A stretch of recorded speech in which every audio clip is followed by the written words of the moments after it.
नमस्कार, मैं हूं आपके साथ स्नेह श्रेया। शारन टीवी में आप सभी का स्वागत है। 5 मिनट में 25 खबरें देख रहे हैं आप।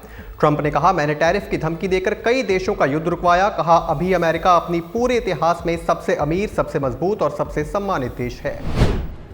वेनेजुएला में तख्ता पलट करा सकता है अमेरिका। सटीक ऑपरेशन की तैयारी, इलाके की घेराबंदी कर रहा, टकराव की आशंका बढ़ी। साउथ अफ्रीका में G20 शिखर सम्मेलन के दौरान पीएम मोदी और फ्रांस के राष्ट्रपति मैक्रो की मुलाकात हुई। मैक्रो ने भारत फ्रांस दोस्ती की सराहना की। दोनों नेताओं ने फ्रांस और भारत के बीच मित्रता को अटूट बताया। G20 सम्मेलन में शामिल होने साउथ अफ्रीका पहुंचे पीएम मोदी ने इटली की पीएम मेलोनी से की मुलाकात। दोनों ने हाथ मिलाते और मुस्कुराते नजर आए। बांग्लादेश में फिर आए भूकंप के झटके। 32 घंटों में 4 बार आया भूकंप। बता दें, भूकंप से बांग्लादेश में 10 लोग मारे गए, वहीं कई इमारतें ध्वस्त हो गई। देवेंद्र फडणवीस ने कहा, भारत को नहीं हरा सकता पाकिस्तान, इसलिए पहलगाम हमला और दिल्ली ब्लास्ट किया। 26/11 के बाद ऑपरेशन सिंदूर होता तो हिम्मत नहीं करता। ऑपरेशन सिंदूर पर बोले आर्मी चीफ। कहा, ऑपरेशन सिंदूर एक भरोसेमंद ऑर्केस्ट्रा जैसा था। हर म्यूजिशियन ने भूमिका निभाई। 22 मिनट में सेना ने 9 आतंकी ठिकाने तबाह किए।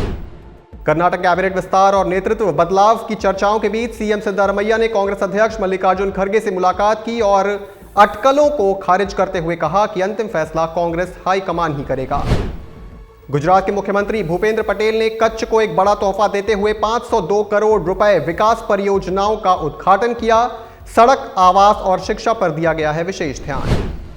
उत्तराखंड के मुख्यमंत्री पुष्कर सिंह धामी ने राजस्थान के ब्रह्मा मंदिर में पूजा अर्चना की। इस दौरान राजस्थान सरकार के मंत्री सुरेश सिंह रावत भी मौजूद रहे। मुलायम सिंह यादव की बहू का बड़ा दावा। कहा, यूपी 2027 का चुनाव जीतेगी बीजेपी। कहा, बीजेपी पूर्ण बहुमत से बनाएगी सरकार। टीएमसी के बाबरी मस्जिद बनाने के ऐलान पर आज बीजेपी का रिएक्शन। कहा, लोगों को उकसाने का काम कर रही टीएमसी। बीजेपी का असम प्लान तैयार। सीएम हेमंत बिस्वा शर्मा ने की बड़ी घोषणा। 102 सीटों पर चुनाव लड़ेगी एनडीए। मराठी युवक के आत्महत्या के मुद्दे पर बाल ठाकरे स्मृति स्थल पर बीजेपी का मौन प्रदर्शन। विपक्ष पर साधा निशाना। समाज में नफरत फैलाने का लगाया आरोप। मंत्री बनाए जाने पर बोले उपेंद्र कुशवाहा के बेटे दीपक प्रकाश, मेरी योग्यता को मेरे परिवार से मत जोड़िए। भले ही अभी मंत्री बना हूं, लेकिन राजनीति में नया नहीं। विंग कमांडर नमांश सयाल का उनके गांव में हुआ अंतिम संस्कार। उन्हें आखिरी बार देखने उमड़ी सैकड़ों की भीड़। नम आंखों से दी गई विदाई। 25 नवंबर को अयोध्या में श्री राम जन्मभूमि मंदिर पे ध्वजारोहण समारोह में होगी सुरक्षा की कड़ी निगरानी। पीएम मोदी समेत बड़ी हस्तियां होंगी ध्वजारोहण में शामिल।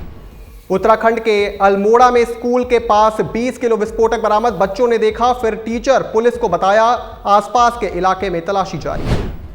नक्सलियों से छत्तीसगढ़ के गृह मंत्री ने हथियार डालने की अपील की। कहा, सरकार करेगी पूरी मदद। सरकार के पुनर्वास पैकेज को स्वीकार करने का भी किया आग्रह। छत्तीसगढ़ के गृह मंत्री विजय शर्मा ने कहा, सरेंडर नक्सलियों के बनाए जा रहे राशन और आधार कार्ड करना चाहें तो विवाह तो वो भी करवाएंगे। अफसरों को विशेष ध्यान रखने के निर्देश दिए।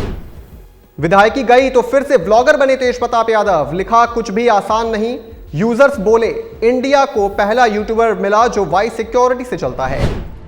केंद्रीय मंत्री सतीश दुबे का बयान, अपराधियों को बिहार छोड़ना ही पड़ेगा। कहा, 2005 से यहां कानून का राज कायम है। ऋषभ पंत की कप्तानी पर अनिल कुंबले ने उठाए सवाल। कहा, फील्डिंग की प्लानिंग समझ से परे। बता दें, शुभमन गिल के चोटिल होने पर ऋषभ पंत बनाए गए हैं कप्तान। ट्रेविस हेड की तूफानी पारी के कारण ऑस्ट्रेलिया को हुआ 17 करोड़ का नुकसान। तेज पारी के कारण जल्द खत्म हो गया मैच। एडवर्टाइजर्स को थी लंबे मैच की उम्मीद। राजस्थान में बढ़ते प्रदूषण से बिगड़ रही लोगों की तबीयत। सांस की समस्या के कारण 24 लोग अस्पताल में भर्ती। सरकार से कड़े एक्शन की उम्मीद। देश और दुनिया की तमाम खबरों में आज के लिए सिर्फ इतना ही। आप देखते रहिए RN TV।